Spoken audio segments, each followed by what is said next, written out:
Hello friends, AIBEA की तरफ से पेंशनर्स के लिए नया सर्कुलर रिलीज किया गया है जो कि 17 मार्च 2024 को रिलीज किया गया है। काफ़ी सारे पेंशनर्स की डिमांड इससे रिलेटेड आ रही थी, तो वो सारा कंफ्यूजन उनका इस वीडियो में क्लियर हो जाएगा, तो वीडियो को एंड तक ज़रूर देखिएगा।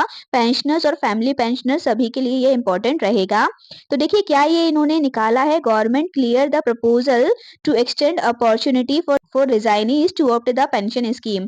तो जितने भी ऐसे एम्प्लॉयज थे जिन्होंने रिजाइन कर दिया था, तो उनके लिए पेंशन स्कीम ऑप्ट करने का जो यहाँ पर बहुत समय से चल रहा था, उस पर अब गवर्नमेंट का क्लियरेंस आ गया है। गवर्नमेंट ने अप्रूवल दे दिया है। अब इससे रिलेटेड एलिजिबिलिटी और बहुत सारी चीजें बताई गई हैं, तो काफी सारे डाउट्स काफी लोगों के थे, वो इस वीडियो को देखकर क्लियर हो जाएंगे कि किसे वो स्कीम ऑप्शन जो है ऑप्ट करने का मौका मिलेगा, किसे नहीं मिलेगा। तो चलिए देखते हैं कि इसके लिए एलिजिबल कौन कौन रहेगा। तो देखिए सबसे पहले बात करते हैं, सबसे पहला पैराग्राफ आप देखेंगे, employ and officer who were in service. तो जो भी सर्विस में थे, कब से लेके कब तक, 1 जनवरी 1986 से लेकर 1 अप्रैल 2010 तक, इसके बीच में जो भी सर्विस में थे वो सभी एलिजिबल रहेंगे। और रेजिग्नेशन की अगर बात की जाए, तो वो सभी जो कि 26 अप्रैल 2010 के पहले के रिजाइनीज हैं, मतलब इसके बाद के जो है उन्हें कंसीडर नहीं किया जाएगा।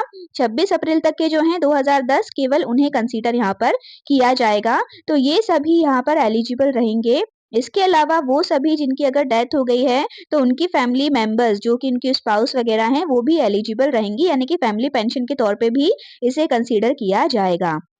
उसके बाद नेक्स्ट बात करते हैं एलिजिबिलिटी की सर्विस के तौर पे, कि कितने साल की सर्विसेज उनकी कम से कम होना चाहिए। ये काफी लोगों का कंफ्यूजन था, कमेंट्स हमेशा आते रहे हैं इस सवाल को लेकर, तो ये क्लियरली यहाँ पर कर दिया गया है सर्कुलर के द्वारा कि एलिजिबिलिटी जो होनी चाहिए वो 20 year service and above at the time of resignation.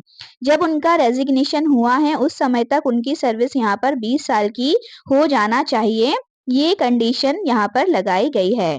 Amount to be paid to the bank, they should agree to refund to the bank the entire bank contribution। तो देखिए पेंशन की राशि जो भी अभी तक उनके द्वारा ली गई है, वो एग्री इस बात पर होना चाहिए कि वो पेंशन एनपीएस की सारी राशि बैंक को वापस करेंगे। उसके बाद ही उनकी प्रोसेस आगे की जाएगी, यानी कि वो एनपीएस का जो भी अमाउंट उन्होंने लिया है, यूज किया है, उसे उन्हें बैंक को रिफंड करना पड़ेगा। और पेंशन जो पेबल रहेगी, तो उसका क्या यहाँ पर रेगुलेशन है, 50% ऑफ पे if completed 33 year service at the time of resignation.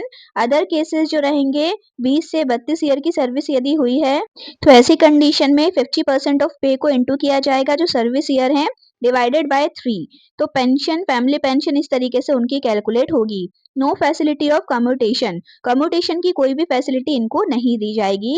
तो फिलहाल अब आप समझ गए होंगे कि 20 ईयर सर्विस चाहिए और पर्टिकुलर टाइम बता दिया गया है कि इस बीच से इस बीच के होना चाहिए। उन सभी को यहाँ पर पेंशन स्कीम ऑप्ट करने का ऑप्शन मिलेगा, वो भी पेंशनर यहाँ पर बन पाएंगे। तो आई होप सारा कंफ्यूजन आपका क्लियर हो गया होगा। इसी तरीके की और वीडियोस लेकर हम आते रहते हैं, तो 12 bipartite settlement, pension updation, 5G banking से रिलेटेड सभी वीडियोस पाने के लिए हमारे चैनल को सब्सक्राइब जरूर करें। Thank you for watching.